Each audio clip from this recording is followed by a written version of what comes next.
शांति। 9 अगस्त 2025 के ईश्वरीय महावाक्य। पहले सुनते हैं मुरली के मुख्य पॉइंट्स। बाबा ने कहा, मीठे बच्चों, अब मैं आया हूँ तुमको सुख धाम शांति धाम ले जाने के लिए। तुम बच्चों के दिल में कितनी खुशी रहनी चाहिए। योग बल से तुम नई दुनिया स्थापन कर रहे हो। तुम्हें ज्ञान सुनकर फिर औरों को भी सुनाना है। सबको 84 जन्मों के चक्र का राज समझाना है। बाप ने तुम माताओं पर ज्ञान का कलश रखा है। तुम्हें पवित्रता की राखी बांधनी है।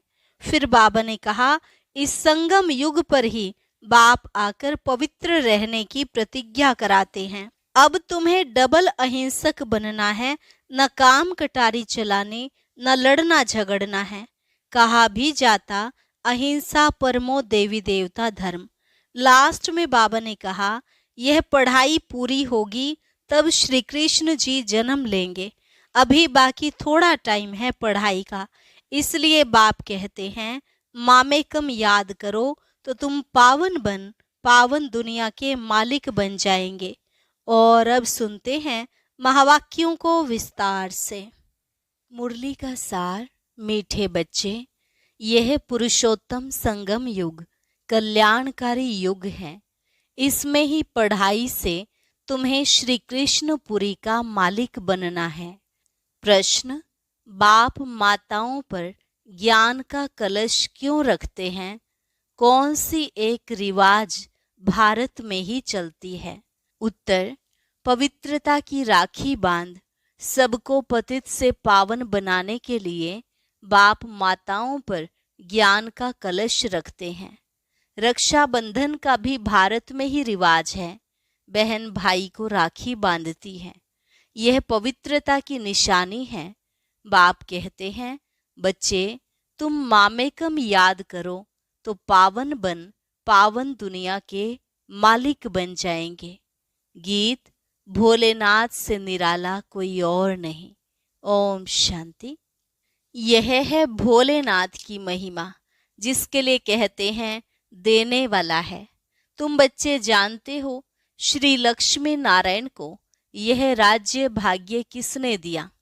जरूर भगवान ने दिया होगा, क्योंकि स्वर्ग की स्थापना तो वही करते हैं। स्वर्ग की बादशाही भोलेनाथ ने जैसे लक्ष्मी नारायण को दी, वैसे ही श्री कृष्ण को दी। राधे कृष्ण अथवा लक्ष्मी नारायण की बात तो एक ही है, परंतु राजधानी है नहीं। उन्हों को सिवाय परमपिता परमात्मा के कोई राज्य दे नहीं सकते। उन्हों का जन्म स्वर्ग में ही कहेंगे। यह तुम बच्चे ही जानते हो।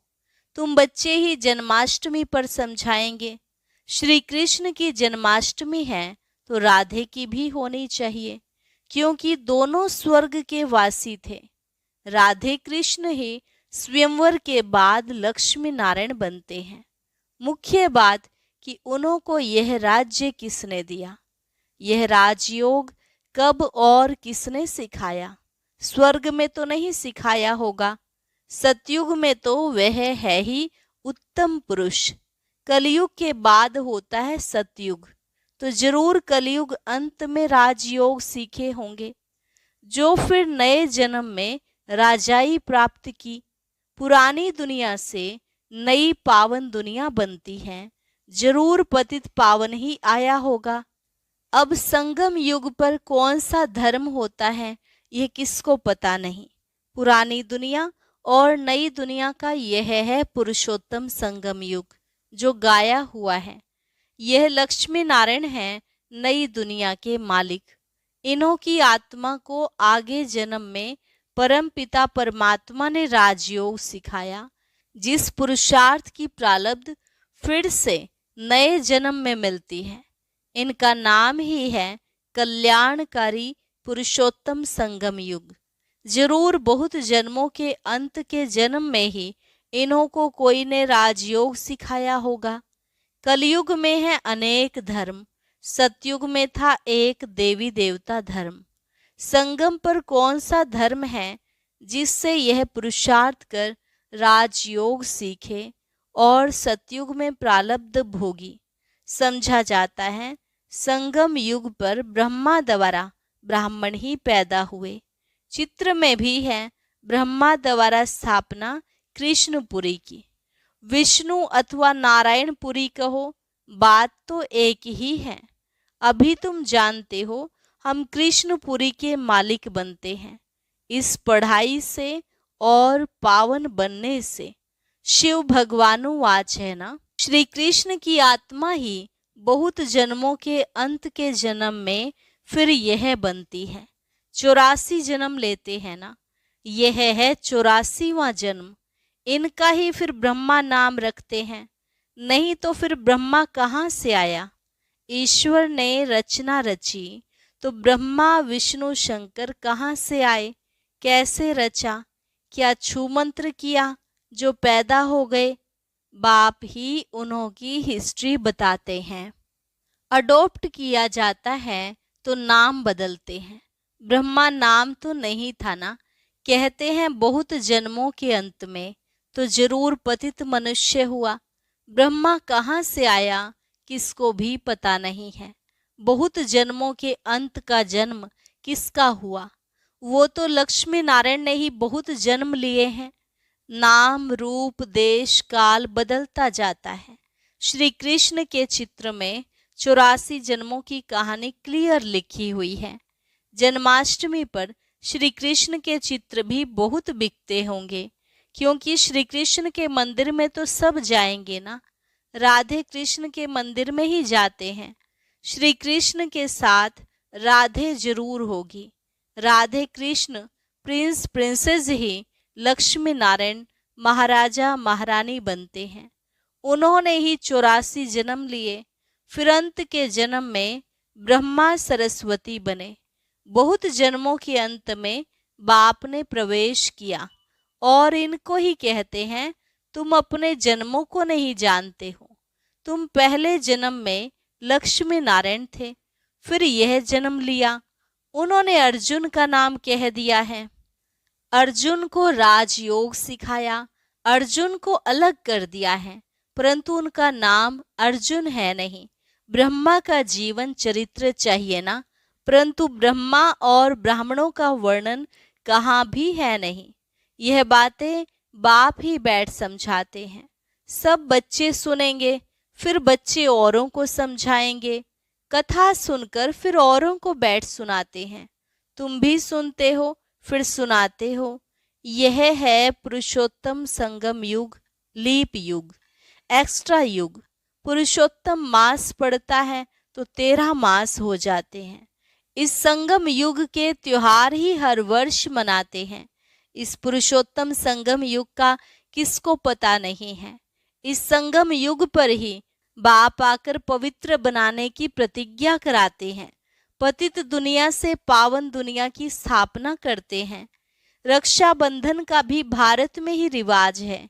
बहन भाई को राखी बांधती है, परंतु वह कुमारी भी फिर अपवित्र बन जाती है। अभी बाप ने तुम माताओं पर ज्ञान का कलश रखा है। जो ब्रह्मा कुमार ब्रह्मा कुमारियां बैठ पवित्रता की प्रतिज्ञा कराने राखी बांधती हैं। बाप कहते हैं मामेकम याद करो तो तुम पावन बन पावन दुनिया के मालिक बन जाएंगे। बाकी कोई राखी आदि बांधने की दरकार नहीं है। यह समझाया जाता है। जैसे साधु सन्यासी लोग दान मांगते हैं। कोई कहते हैं क्रोध का दान दो, कोई कहते हैं प्याज मत खाओ। जो खुद नहीं खाते होंगे वह दान लेते होंगे। इन सब से भारी प्रतिज्ञा तो बेहद का बाप कराते हैं। तुम पावन बनना चाहते हो तो पतित पावन बाप को याद करो। द्वापर से लेकर तुम पतित बनते आए हो। अब सारी दुनिया पावन चाहिए, वह तो बाप ही बना सकते हैं। सर्व का गति सदगति दाता कोई मनुष्य हो नहीं सकता। बाप ही पावन बनने की प्रतिज्ञा लेते हैं। भारत पावन स्वर्ग था ना, पतित पावन वह परम पिता परमात्मा ही है। श्री कृष्ण को पतित पावन नहीं कहेंगे। उनका तो जन्म होता है, उनके तो माँ बाप भी दिखाते हैं। एक शिव का ही अलौकिक जन्म है। वह खुद ही अपना परिचय देते हैं कि मैं साधारण तन में प्रवेश करता हूँ। शरीर का आधार जरूर लेना पड़े। मैं ज्ञान का सागर, पतित पावन, राजयोग सिखलाने वाला हूँ। बाप ही स्वर्ग का रचयिता है और नरक का विनाश कराते हैं। जब स्वर्ग है तो नरक नहीं। अभी पूरा रौरव नरक है। जब बिल्कुल तमो प्रधान नरक बनता है, तभी बाप आकर सतो प्रधान स्वर्ग बनाते हैं। 100% पतित से 100% पावन बनाते हैं। पहला जन्म जरूर सतो प्रधान ही मिलेगा। बच्चों को विचार सागर मंथन कर भाषण करना है। समझाना फिर हरेक का अलग अलग होगा। बाप भी आज एक बात, कल फिर दूसरी बात समझाएंगे। एक जैसी समझानी तो हो न सके। समझो टेप से कोई एक्यूरेट सुने भी, परंतु फिर एक्यूरेट सुना नहीं सकेंगे। फर्क जरूर पड़ता है। बाप जो सुनाते हैं, तुम जानते हो ड्रामा में सारी नोंद है, अक्षर बाई अक्षर। जो कल्प पहले सुनाया था वह फिर आज सुनाते हैं। यह रिकॉर्ड भरा हुआ है। भगवान खुद कहते हैं, मैंने जो 5000 वर्ष पहले हूबहू अक्षर बाई अक्षर सुनाया है वही सुनाता हूँ। यह शूट किया हुआ ड्रामा है, इसमें फर्क जरा भी नहीं पड़ सकता। इतनी छोटी आत्मा में रिकॉर्ड भरा हुआ है। अब श्री कृष्ण जन्माष्टमी कब हुई थी यह भी बच्चे समझते हैं। आज से 5000 वर्ष से कुछ दिन कम कहेंगे, क्योंकि अभी पढ़ रहे हैं। नई दुनिया की स्थापना हो रही है। बच्चों के दिल में कितनी खुशी है। तुम जानते हो श्री कृष्ण की आत्मा ने 84 का चक्र लगाया है। अब फिर श्री कृष्ण के नाम रूप में आ रही है। चित्र में दिखाया है, पुरानी दुनिया को लात मार रहे हैं, नई दुनिया हाथ में है। अभी पढ़ रहे हैं, इसलिए कहा जाता है श्री कृष्ण आ रहे हैं। जरूर बाप बहुत जन्मों के अंत में ही पढ़ाएंगे। यह पढ़ाई पूरी होगी तो श्री कृष्ण जन्म लेंगे। बाकी थोड़ा टाइम है पढ़ाई का। जरूर अनेक धर्मों का विनाश होने बाद श्री कृष्ण का जन्म हुआ होगा। सो भी एक श्री कृष्ण तो नहीं, सारी श्री कृष्ण पूरी होगी।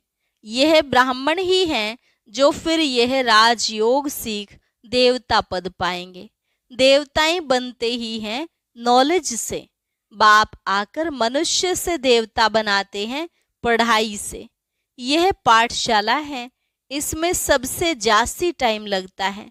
पढ़ाई तो सहज है, बाकी योग में है मेहनत। तुम बता सकते हो श्री कृष्ण की आत्मा अब राजयोग सीख रही है परम पिता परमात्मा द्वारा। शिव बाबा ब्रह्मा द्वारा हम आत्माओं को पढ़ा रहे हैं विष्णुपुरी का राज्य देने। हम प्रजापिता ब्रह्मा के बच्चे ब्राह्मण ब्राह्मणियां हैं। यह है संगम युग। यह बहुत छोटा सा युग है। चोटी सबसे छोटी होती है ना, फिर उनसे बड़ा मुख, उनसे बड़ी बाहें, उनसे बड़ा पेट, उनसे बड़ी टांगे। विराट रूप दिखाते हैं, परंतु उसकी समझानी कोई नहीं देते। तुम बच्चों को यह 84 जन्मों के चक्र का राज समझाना है। शिव जयंती के बाद है श्री कृष्ण जयंती। तुम बच्चों के लिए यह है संगम युग। तुम्हारे लिए कलयुग पूरा हो गया। बाप कहते हैं, मीठे बच्चों, अब मैं आया हूँ तुमको सुख धाम शांति धाम ले जाने लिए। तुम सुख धाम के रहवासी थे, फिर दुख धाम में आए। पुकारते हो बाबा आओ इस पुरानी दुनिया में। तुम्हारी दुनिया तो नहीं है। अभी तुम क्या कर रहे हो? योग बल से अपनी दुनिया स्थापन कर रहे हो। कहा भी जाता है अहिंसा परमो देवी देवता धर्म। तुम्हें अहिंसक बनना है, न काम कटारी चलानी है, न लड़ना झगड़ना है। बाप कहते हैं, मैं हर 5000 वर्ष बाद आता हूँ, लाखों वर्ष की बात ही नहीं। बाप कहते हैं, यज्ञ तप दान पुण्य आदि करते करते तुम नीचे गिरते आए हो। ज्ञान से ही सद्गति होती है। मनुष्य तो कुंभकर्ण की नींद में सोए हुए हैं, जो जगते ही नहीं। इसलिए बाप कहते हैं, मैं कल्प कल्प आता हूँ। मेरा भी ड्रामा में पार्ट है। पार्ट बिगर मैं भी कुछ नहीं कर सकता हूँ। मैं भी ड्रामा के बंधन में हूँ। पूरे टाइम पर आता हूँ। ड्रामा के प्लान अनुसार मैं तुम बच्चों को वापस ले जाता हूँ। अब कहता हूँ मन मना भव, परंतु इनका भी अर्थ कोई नहीं जानते। बाप कहते हैं, देह के सर्व संबंध छोड़ मामेकम याद करो तो तुम पावन बन जाएंगे। बच्चे मेहनत करते रहते हैं बाप को याद करने की। यह है ईश्वरीय विश्वविद्यालय। सारे विश्व को सद्गति देने वाला दूसरा कोई ईश्वरीय विश्वविद्यालय हो न सके। ईश्वर बाप खुद आकर सारे विश्व को चेंज करते हैं, हेल से हेवन बनाते हैं, जिस पर फिर तुम राज्य करते हो। शिव को बबुलनाथ भी कहते हैं, क्योंकि वह आकर तुमको काम कटारी से छुड़ाए पावन बनाते हैं। भक्ति मार्ग में तो बहुत शो है, वहां तो शांत में याद करना है। यहाँ तो शांत में याद करना है। वह अनेक प्रकार के हठ योग आदि करते हैं, उनका तो निवृत्ति मार्ग ही अलग है। वह ब्रह्म को मानते हैं, ब्रह्म योगी तत्व योगी हैं। वह तो हो गया आत्माओं के रहने का स्थान, जिसको ब्रह्मांड कहा जाता है। वे फिर ब्रह्म को भगवान समझ लेते हैं, उसमें लीन हो जाएंगे, गोया आत्मा को मार्टल बना देते हैं। बाप कहते हैं, मैं ही आकर सर्व की सद्गति करता हूँ। शिव बाबा ही सर्व की सद्गति करते तो वह है हीरे जैसा। फिर तुमको गोल्डन एज में ले जाते हैं। तुम्हारा ही यह हीरे जैसा जन्म है, फिर गोल्डन एज में आते हो। यह नॉलेज तुमको बाप ही आकर पढ़ाते हैं, जिससे तुम देवता बनते हो। फिर यह नॉलेज प्राय लोप हो जाती है। इन लक्ष्मी नारायण में भी रचता और रचना की नॉलेज नहीं। अच्छा, मीठे मीठे सिकिलधे बच्चों प्रति मात पिता बाप दादा का याद प्यार और गुड मॉर्निंग। रूहानी बाप की रूहानी बच्चों को नमस्ते। रूहानी बच्चों की रूहानी बाप दादा को नमस्ते नमस्ते, गुड मॉर्निंग। धारणा के लिए मुख्य सार, इस पुरानी दुनिया में रहते डबल अहिंसक बन योग बल से अपनी नई दुनिया स्थापन करनी है। अपना जीवन हीरे जैसा बनाना है। बाप जो सुनाते हैं उस पर विचार सागर मंथन कर दूसरों को सुनाना है। सदा नशा रहे कि यह पढ़ाई पूरी होगी तो हम कृष्णपुरी में जाएंगे। वरदान, अपवित्रता के नाम निशान को भी समाप्त कर हिज हॉलीनेस का टाइटल प्राप्त करने वाले होली हंस भव। अपवित्रता के नाम निशान को भी समाप्त कर हिज हॉलीनेस का टाइटल प्राप्त करने वाले होली हंस भव। जैसे हंस कभी भी कंकड़ नहीं चुगते, रत्न धारण करते हैं, ऐसे होली हंस किसी के अवगुण अर्थात कंकड़ को धारण नहीं करते। वे व्यर्थ और समर्थ को अलग कर व्यर्थ को छोड़ देते हैं, समर्थ को अपना लेते हैं। ऐसे होली हंस ही पवित्र शुद्ध आत्माएं हैं। उनका आहार व्यवहार सब शुद्ध होता है। जब अशुद्धि अर्थात अपवित्रता का नाम निशान भी समाप्त हो जाए, तब भविष्य में हिज होलीनेस का टाइटल प्राप्त हो। इसलिए कभी गलती से भी किसी के अवगुण धारण नहीं करना। स्लोगन, सर्वंश त्यागी वह है जो पुराने स्वभाव संस्कार के वंश का भी त्याग करता है। सर्वंश त्यागी वह है जो पुराने स्वभाव संस्कार के वश का भी त्याग करता है। और अभी आज का व्यक्ति इशारा, सहज योगी बनना है तो परमात्मा प्यार के अनुभवी बनो। कोई भी कार्य करते बाप की याद में लवलीन रहो। किसी भी बात के विस्तार में ना जाकर विस्तार को बिंदी लगाए बिंदी में समा दो। बिंदी बन जाओ, बिंदी लगा दो। तो सारा विस्तार, सारी जाल सेकंड में समा जाएगी और समय बच जाएगा। मेहनत से छूट जाएंगे, बिंदी बन बिंदी में लवलीन हो जाएंगे। अच्छा, और अभी सुनते हैं आज का अव्यक्त ज्ञान मोती।